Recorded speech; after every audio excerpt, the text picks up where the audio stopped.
প্রতিবন্ধীরা সমাজেরই অংশ, নিজ নিজ অবস্থান থেকে তাদের পাশে দাঁড়ানোর আহ্বান জানিয়েছেন বিএনপির চেয়ারম্যান তারেক রহমান। এবং বগুড়ায় প্রতিবন্ধী এবং শিশু কিশোরদের হুইলচেয়ার বিনিময়ে এই সভায় উপস্থিত ছিলেন ডাক্তার জুবাইদা রহমানও। দেশ নিয়ে তিনিও পরিকল্পনার কথা জানান।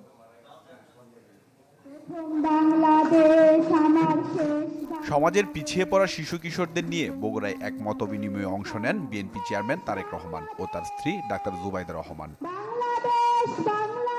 বিশেষ চাহিদা সম্পন্ন শিশু কিশোরদের সাথে কথা বলার পাশাপাশি খোঁজ খবর নেন তাদের পরিবারের, উপহার হিসেবে দেন হুইল চেয়ার।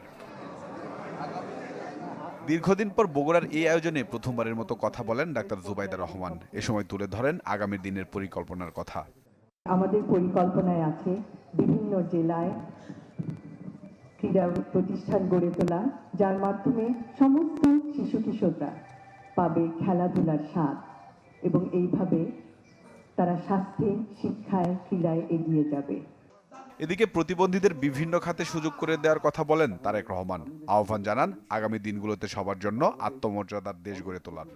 আমরা যদি সামাজিক অবস্থান হোক, রাজনৈতিক অবস্থান হোক, রাষ্ট্রীয় অবস্থান হোক, সকল অবস্থান থেকে যদি আমরা এই মানুষগুলোর পাশে এসে দাঁড়াই, তাহলে আমি ব্যক্তিগতভাবে বিশ্বাস করি যে বাংলাদেশ অনেক প্রতিভা বের করতে পারবে, অনেক প্রতিভাবান মানুষকে বের করে নিয়ে আসতে পারবে, যাদের বিভিন্ন সেক্টরে প্রতিভা আছে। এদিন জুমার নামাজ শেষে বগুড়ার মহাস্থানগড়ে শাহ বলকি মাহি সারওয়ারের মাজার জিয়ারত করেন বিএনপি চেয়ারম্যান। সম্রাট হোসেন, চ্যানেল 24, ঢাকা। দিব কিসে ধানের শীষে।